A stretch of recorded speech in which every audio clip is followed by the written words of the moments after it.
तो दूसरा ये स्टूडेंट ने हमसे पूछा था कि d equal to B plus C equal A कैसे सॉल्व करते हैं।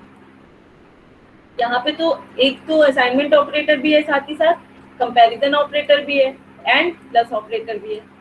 तो अब इसे कैसे सॉल्व करेंगे, इसका क्या आउटपुट आएगा?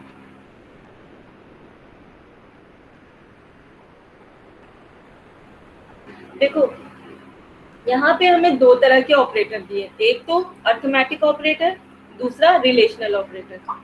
ठीक है, ये कैसा है? अरिथमेटिक ऑपरेटर है और दूसरा है रिलेशनल ऑपरेटर। कंपैरिजन ऑपरेटर किसके अंदर आता है? रिलेशनल की कैटेगरी में आता है ना। तो रिलेशनल ऑपरेटर है, और हमें अगर हमने अपनी टेबल लर्न की होगी तो हमें याद है कि अरिथमेटिक ऑपरेटर की प्रेसिडेंसी हमेशा रिलेशनल ऑपरेटर से हायर होती है।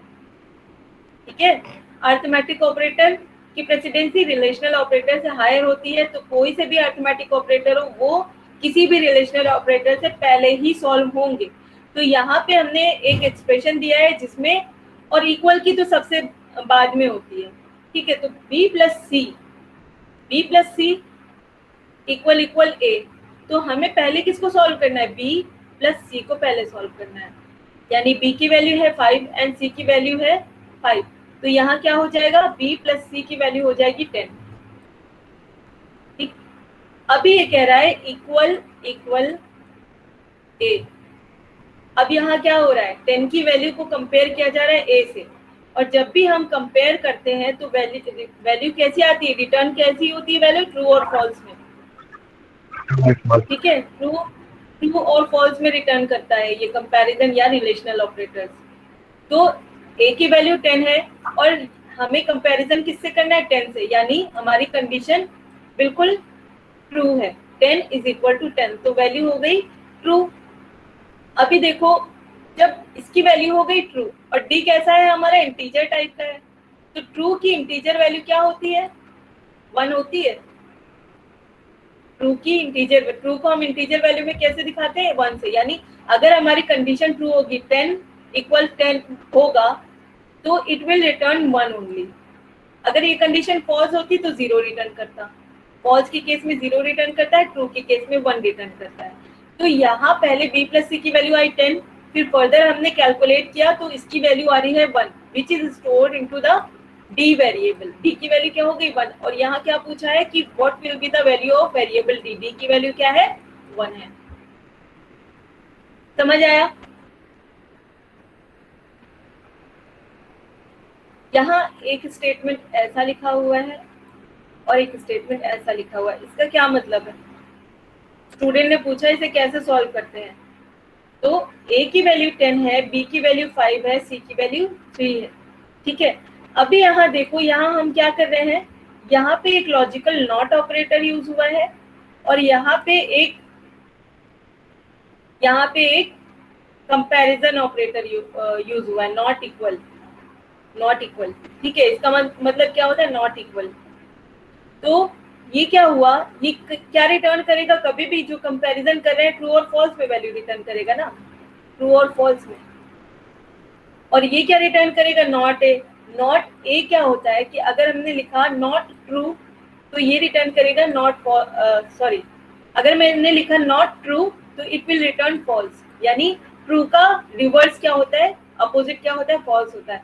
अगर मैंने लिखा नॉट 1 तो इट विल रिटर्न 0, कि जो 1 होता है 1 का अपोजिट क्या होगा? 0 होगा। और अगर लिखा नॉट 0 तो इट विल रिटर्न 1, 0 का अपोजिट 1। इसी तरह से नॉट फॉल्स का मतलब ट्रू।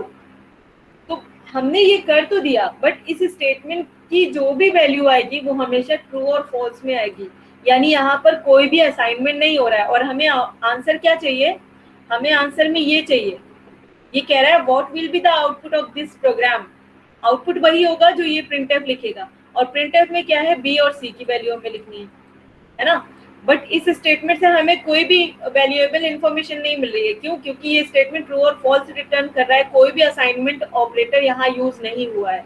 तो बी की वैल्यू कभी भी चेंज नहीं होगी, ना ही ए की वैल्यू चेंज होगी। इस स्टेटमेंट के यूज से किसी भी वेरिएबल की कोई भी वैल्यू चेंज नहीं होगी।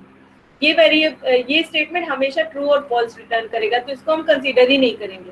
कंसीडर किसे करना है, यहाँ पे असाइनमेंट हो रहा है, असाइनमेंट हो रहा है, यानी इस वैल्यू को हम कहाँ स्टोर कर रहे हैं, सी के अंदर, यानी सी की वैल्यू चेंज होगी।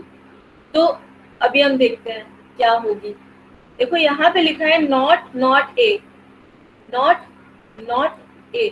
तो पहले हम किस वाले नॉट को सॉल्व करेंगे, इनर मोस्ट नॉट को, इस वाले को सॉल्व करेंगे। तो नॉट ए की वैल्यू 10 है, तो हम क्या लिखेंगे, नॉट 10। ठीक है, नॉट 10 लिखा, नॉट, तो हम पहले इसको सॉल्व करेंगे। और मैंने बताया कि कभी भी 0 के अलावा कोई भी वैल्यू आती है तो हम उसे क्या कंसीडर करते हैं, ट्रू, है ना, यानी ये क्या होगी, ट्रू वैल्यू होगी। 10 हमें क्या बता रहा है, अगर हमने कंडीशनल ऑपरेटर लॉजिकल ऑपरेटर के साथ लिया हुआ है तो ये हमेशा क्या बताएगा, anything other than 0 is called true value. तो ये क्या हो गया, 10 कैसे हो गया, ट्रू हो गया। जब हमने नॉट को ट्रू के साथ लगाया, नॉट को ट्रू के साथ लगाया, तो ये क्या रिटर्न करेगा, फॉल्स, है ना, नॉट को ट्रू के साथ लगाया तो रिटर्न करेगा फॉल्स, यानी 0। ये हो गया 1, ये हो गया 0। जब हम ट्रू का अपोजिट करेंगे नॉट ऑपरेटर लगाने के बाद, तो ये रिटर्न करेगा फॉल्स वैल्यू, और फॉल्स की इंटीजर वैल्यू क्या होती है, 0 होती है, तो हम यहाँ लिखेंगे 0 और ये वाला ऑपरेटर लगा दिया। अब ये कह रहा है नॉट 0 का मतलब क्या होगा, नॉट 0 यानी नॉट 0 की वैल्यू 1, 0 का अपोजिट 1, तो 1 हो जाएगा हमारे इस स्टेटमेंट की वैल्यू, यानी नॉट ए का मतलब हो गया 1। और ये कहाँ स्टोर हो रहा है, सी के अंदर, क्योंकि ये क्या रिटर्न कर रहा है, 1 रिटर्न कर रहा है ना यहाँ पे, तो यहाँ सी की वैल्यू हो गई 1। अभी सी की वैल्यू हो गई चेंज, और हमें यहाँ क्या प्रिंट करना है, बी की वैल्यू और सी की वैल्यू। तो सी की वैल्यू 1 होगी, बट बी की वैल्यू में इससे तो कोई भी चेंजेस नहीं हुए, तो बी की वैल्यू वही रहेगी जो इसमें डिक्लेरेशन में इनिशियलाइज किया है। बी की वैल्यू 5 रहेगी और सी की वैल्यू क्या हो जाएगी, 1 हो जाएगी। तो हमारा ये ऑप्शन करेक्ट है। फिर से मैं इसको रिमाइंड कर दे रही हूँ। देखो यहाँ पे ए की वैल्यू क्या है, 10 है, और 10 का नॉट करेंगे, 10 को हम ट्रू कंसीडर करते हैं, क्योंकि कोई भी वैल्यू 0 के अलावा कोई भी पॉजिटिव वैल्यू हम ट्रू कंसीडर करते हैं। तो जब ट्रू को नॉट करेंगे, यानी ट्रू का अपोजिट क्या होगा, फॉल्स होगा, तो ट्रू का अपोजिट फॉल्स होगा, तो ये रिटर्न करेगा नॉट फॉल्स। ठीक है, नॉट फॉल्स हो जाएगा ना, ये बाहर वाला नॉट लगा दिया फॉल्स के साथ। अब नॉट फॉल्स की वैल्यू क्या होगी, ट्रू होगी, ट्रू होगी, बट हमें इंटीजर में लिखना है, तो ट्रू की इंटीजर वैल्यू क्या होती है, 1 होती है, बस सी की वैल्यू हो जाएगी 1। तो ये हमारा ऑप्शन करेक्ट हो गया। ये क्या होगा, यहाँ x की वैल्यू, मुझे ये बताओ कि x में क्या आएगा और y में क्या आएगा। हमने 2 वेरिएबल बना लिए, x और y। x में 4 आएगा और y में भी 4 आएगा। x में 4 आ जाएगा और y में भी 4 हो जाएगा, कैसे, और z में क्या आएगा, अच्छा z में 16 आएगा, कैसे, देखो x की वैल्यू पहले हमारी 3 थी और y की वैल्यू हमारी 4 थी। z में अभी कोई भी वैल्यू नहीं है, हमने स्टोर करवाना है आफ्टर द कैलकुलेशन। तो देखो x की वैल्यू क्या हुई, यहाँ पे कह रहा है प्लस x, यानी z में हमें वैल्यू प्लेस करने से पहले उसको इंक्रीज करना होगा, प्री इंक्रीमेंट, यानी x की वैल्यू को पहले इंक्रीज करो, उसके बाद यहाँ पे प्लेस करो। तो x की वैल्यू को पहले इंक्रीज किया, उसके बाद यहाँ पे प्लेस किया। फिर मल्टीप्लीकेशन y प्लस प्लस, ये कह रहा है y की वैल्यू को, करंट वैल्यू को पहले यहाँ पे प्लेस करो, उसके बाद इंक्रीज करो। तो y की करंट वैल्यू है 4, उसको यहाँ पे प्लेस किया, उसके बाद पोस्ट है यानी बाद में इंक्रीमेंट करो, तो बाद में इंक्रीमेंट कर दिया तो 5 हो गई y की वैल्यू। बट हमें किसकी वैल्यू प्रिंट करनी है, z की वैल्यू कैलकुलेट करनी है, तो 4 × 4 इज 16, तो आंसर हमारा हो गया 16। तो प्री और पोस्ट, तो जैसा कि नाम है प्री यानी कि पहले इंक्रीमेंट करो फिर यहाँ पे प्लेस करो, पोस्ट यानी पहले रिसेंट वैल्यू को रखो बाद में इंक्रीमेंट करो।